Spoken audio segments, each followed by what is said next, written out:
नमस्कार दोस्तों। आज हम पढ़ने जा रहे हैं unit 8 class 9th NCERT history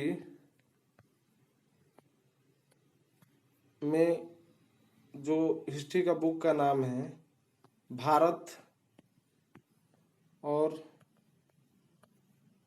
समकालीन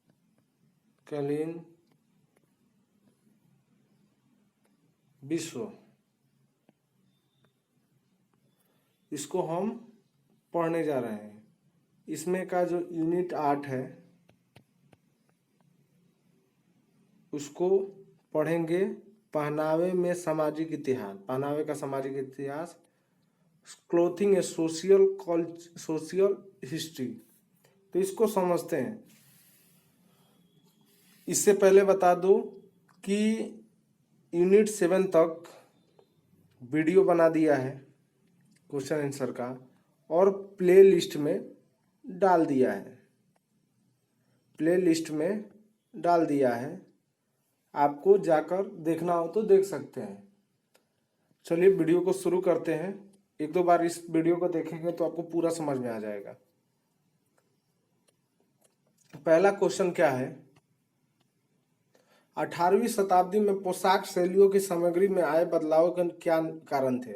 18वीं शताब्दी के पोशाक शैलियों में सामग्री के बदलाव पूंजीवाद के विकास और वैश्वीकरण के कारण आया था। उद्योगों में वृद्धि हुई और उपनिवेशिकवाद का विभिन्न संस्कृतियों एवं क्षेत्रों में इसका साथ ला खड़ा किया। लोगों ने दूसरी संस्कृतियों या इसके इलाकों में उपलब्ध सामग्री और शैली को पसंद करने लगे।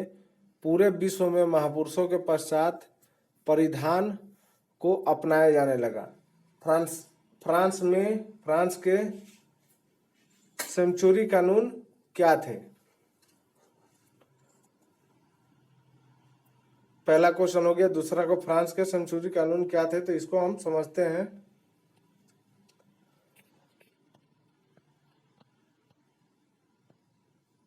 फ्रांस मध्यकालीन यूरोप में समाज के विभिन्न वर्गों के परिधान संहिता लागू करने के लिए सेंचुरी कानून बनाए जाते थे, जिस विस्तृत वर्णन किया जाता था। करीब 1294 से 1779 तक फ्रांसीसी क्रांति तक फ्रांस के लोगों को उम्मीद की जाती थी कि वे सेंचुरी कानूनों का पालन करें। इन कानूनों का उद्देश्य समाज के निचले वर्गों के व्यवहार पर नियंत्रित करना था। ये निचले वर्गों द्वारा खरीदे जाने वाले कपड़े की कीमत एवं उनके प्रकार के निर्धारित करने की जीवन शैली को नियंत्रित करने का प्रयास करते थे। कपड़े की सामग्री और कानूनी रूप से निर्धारित की गई थी। ये कानून निचले वर्ग के लोगों को विशेषकर प्रकार में पहनने का, विशेष प्रकार का भोजन खाने और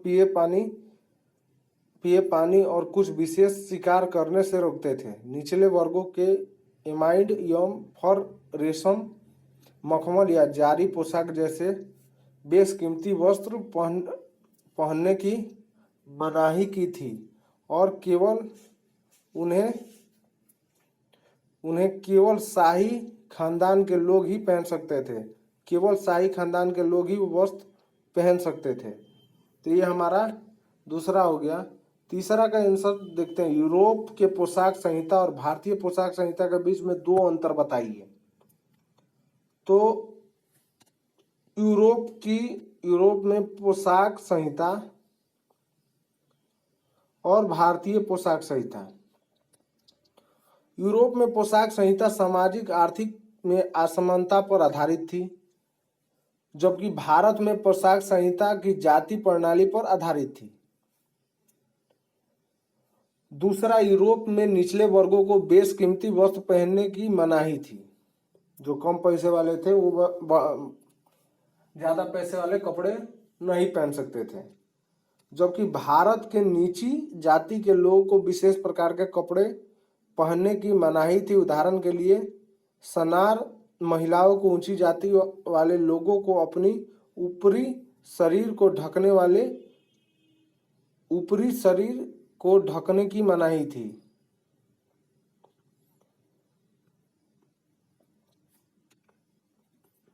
तीसरा, यूरोप के लोग हेट पहनते थे जिसे स्वयं से उच्च सामाजिक स्तर के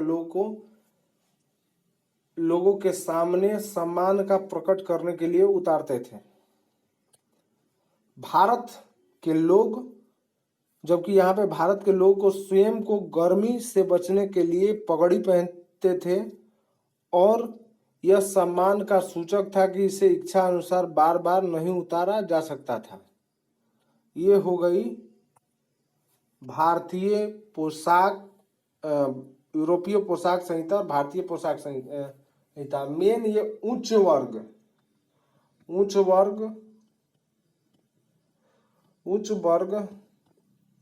और निम्न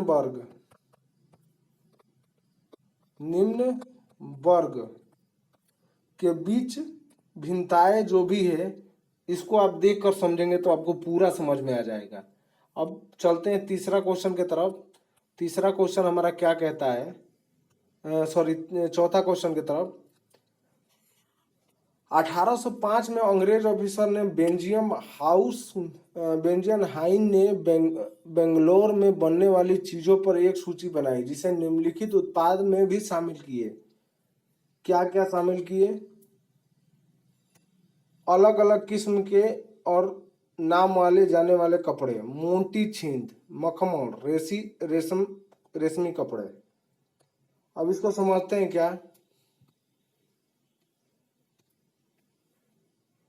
स्वदेशी आंदोलन के लोगों को दिलों को देशभक्ति भावना जगाई थी। जिसके ऊपर दी गई सूची के रेशम के कपड़े का प्रयोग से बाहर चले गए ब्रिटिश शासन के प्रति बढ़ते विरोध को नियंत्रण करने के लिए 1905 के लॉर्ड कर्जन बंगाल विभाजन के निर्णय के इस कदम के प्रत्युत्तर में स्वदेशी आंदोलनों को जन्म लिया।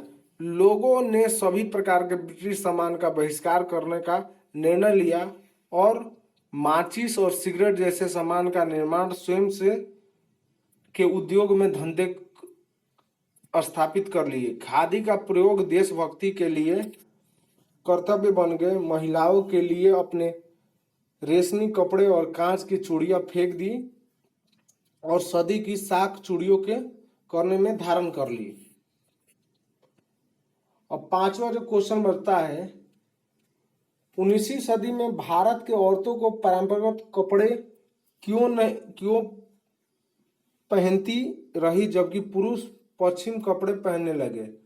इसमें समाज की औरतों की स्थिति का क्या पता चलता है, स्थिति के बारे में क्या पता चलता है, तो इसको समझेंगे। भारत के स्वाभाविक पुरुष सामाजिक एवं पारंपरिक रिवाजों को चलते 19वीं सदी में भारत की औरतें परंपरागत कपड़े पहनने को बाध्य थी जबकि पुरुष पश्चिमी कपड़े को पहनने लगे। हमारा समाज मुख्यतः पुरुष प्रधान है और महिलाओं से उपेक्षा की जाती है कि वे पारिवारिक सम्मान को बनाए रखें। उनके सुशील और अच्छी गृहिणी बनने की उपेक्षा की जाती है। वे पुरुष जैसे वस्त्र नहीं पहन सकते और इसलिए उन्होंने पारंपरिक परिधान पहनना जारी रखा। यह सीधे तौर पर महिलाओं का समाज में निम्न दर्जा शामिल होना सूचक है। ये हो गया पांचवा क्वेश्चन का आंसर। अब छठा क्वेश्चन देखते हैं। विंस्टन चर्चिल ने कहा था कि महात्मा गांधी राजद्रोही मिडिल टेम्पल वकील से ज्यादा कुछ अधनंगे फकीर का दिखावा कर रहे हैं। चर्चिल ने यह वक्तव्य क्यों दिया, इससे महात्मा गांधी का पोशाक का प्रतीकात्मक शक्ति के बारे में क्या पता चलता है। तो इस शक्ति के बारे में क्या पता चलता है, इसका आंसर हम समझेंगे। महात्मा गांधी के सामाजिक और आर्थिक रूप से वंचित लोगों के सहानुभूति प्रकट करने हेतु उन्हें जैसी वेशभूषा धारण करने करने निर्णय के प्रतिक्रिया स्वरूप वस्टिन चर्चिल ने महात्मा गांधी को राजद्रोही मिडिल टेम्पल वकील की संज्ञा दे डाली और कहा कि वे अपने अधनंगे फकीर का दिखावा कर रहे हैं। गांधी जी ने अपने पहनावे को प्रतीकात्मक शक्ति इसकी सादगी में थी। वे गरीब के प्रति उनका समर्थन प्रकट करने के लिए ब्रिटिश सामग्री का बहिष्कार करने का बढ़ावा देने के लिए धार्मिक और जातिगत भेदभाव को मिटाने के लिए इसका प्रयोग करना चाहते थे। महात्मा गांधी ने कपड़े को ब्रिटिश शासन के विरुद्ध प्रतीकात्मक हथियार के रूप में प्रयोग किया। उन्होंने यह वेशभूषा इसलिए अपनाई क्योंकि देश की असंख्य लोगों की सादी और एवं गरीब जीवन शैली को अपनाना चाहते थे, विशेषतः उन गरीब किसानों को जो एक लंगोटी और एक चादर के अतिरिक्त कुछ भी नहीं जुटा सकते थे। यह भारतीय संसाधनों के अंग्रेजों द्वारा किए जा रहे शोषण के विरोध स्वरूप भी था। यह हमारा छठा का आंसर हो गया। अब सातवां क्वेश्चन हम पढ़ते हैं। सातवां क्वेश्चन क्या था? समूचे राष्ट्र में खादी पहनाने का गांधी जी का सपना भारतीय जनता के केवल कुछ हिस्सों तक ही सीमित क्यों रहा? महात्मा गांधी ने पूरे राष्ट्र को खादी पहनने का स्वप्न ने विभिन्न कारणों में कुछ वर्गों में ही आकर्षित किया।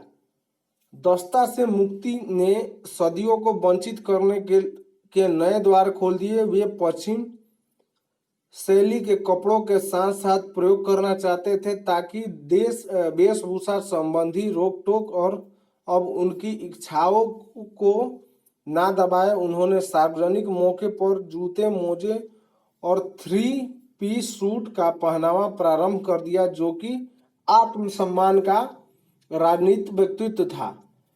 दूसरा जो पॉइंट बचता है वो अन्य लोगों को खादी पहनना महंगाई का सौदा था, जबकि महिलाओं को 9 गज दक्षिण भारत में साड़ी की मानक लंबाई की खादी निर्मित साड़ी नहीं पहन सकती।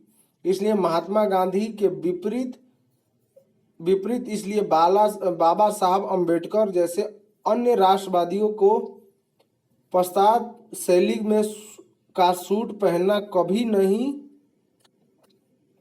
छोड़ा। सरोजिनी नायडू और कमला नेहरू जैसे महिलाएं भी हाथ से बुने सफेद मोटे कपड़ों के जगह रंगीन और डिजाइन साड़ियाँ पहनी थी। जैसे सरोजिनी नायडू, आपको कमेंट करके बताना कि सरोजिनी नायडू कौन थी और कमला नेहरू कौन थी। महिलाएं मोटे कपड़े पहनती थी। अगर आप इस वीडियो को देखते हैं, समझते हैं, तो प्लीज कमेंट करके बताइएगा कि सरोजिनी नायडू कौन थी, इसका योगदान क्या था। कमला नेहरू कौन थी, इनका योगदान क्या था। ठीक है, ये हमारा टोटल 7 क्वेश्चन आंसर पढ़े और ये हमारा हिस्ट्री का 9th क्लास का क्वेश्चन आंसर कंप्लीट हुआ। पूरा यूनिट कंप्लीट हो गया, टोटल कंप्लीट हो गया। तो मैं समझता हूं कि आपको ये पूरा समझ में आया होगा। देखने और सुनने के लिए धन्यवाद। अब अगला इसमें जो अगला चालू करेंगे टोटल प्लेलिस्ट में मिल जाएगा आपको। 8 यूनिट का टोटल प्लेलिस्ट में मिल जाएगा। अब हम साइंस का क्लास 9th का पूरा यूनिट का क्वेश्चन आंसर करेंगे। देखने और सुनने के लिए आपका धन्यवाद। आपका दिन शुभ रहे। प्लीज़ इस वीडियो को देखते रहिए, सुनते रहिए। 2-3 बार देखेंगे तो आपको समझ में आएगा और मैं आशा करता हूं कि आपको पूरा का पूरा ये 2-3 बार देखेंगे तो आपको वीडियो समझ में आ जाएगा। और जो भी आपको जानना है वो प्लीज़ कमेंट करके पूछिएगा, तो हमको भी अच्छा लगेगा। अब अगला हम साइंस का स्टार्ट करेंगे, 9th क्लास का क्वेश्चन आंसर और समझेंगे। देखने और सुनने के लिए धन्यवाद।